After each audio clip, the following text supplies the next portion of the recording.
abuse.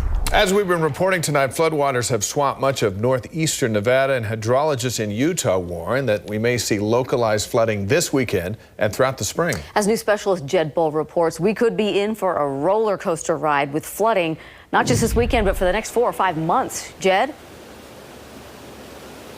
Yeah, Deanie, 6 years ago in April, Emigration Creek was raging and people in other flood-prone areas were sandbagging for several months. That was the last time that we had widespread flooding across northern Utah. But hydrologists tell me that we could be in for a similar scenario this year.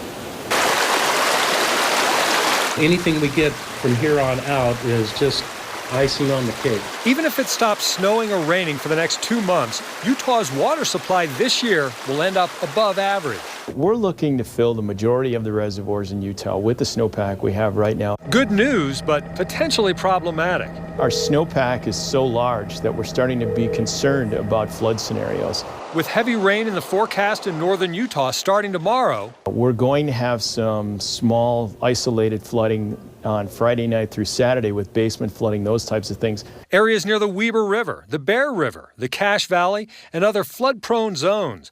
When it pours on the snowpack or saturated soil, the water cannot soak in. It's parking lot hydrology. Everything comes off and runs wherever the lowest point is going to be, and possibly taking out things in between where it starts and where it eventually ends up. Over the next few months. And my feeling is we're going to have more of these events as the winter continues, because our soils are so saturated at this point that we're going to get runoff pretty quick from these events. If the weather turns dry, flood concerns diminish. We'll still have a nice runoff, but we won't have a flood scenario.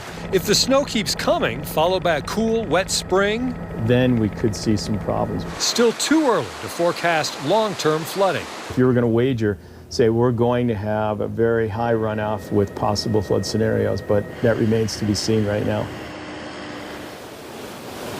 Yeah, so we'll still have to see. The hydrologists tell me that the high elevation snowpack is still very cold and not susceptible to melting or flooding, at least not until April or May. That's when we can expect the higher volumes of water to come down, when all of that high elevation snowpack melts and runs off. Guys? So we are clearly in this for the long haul. Jed, thanks.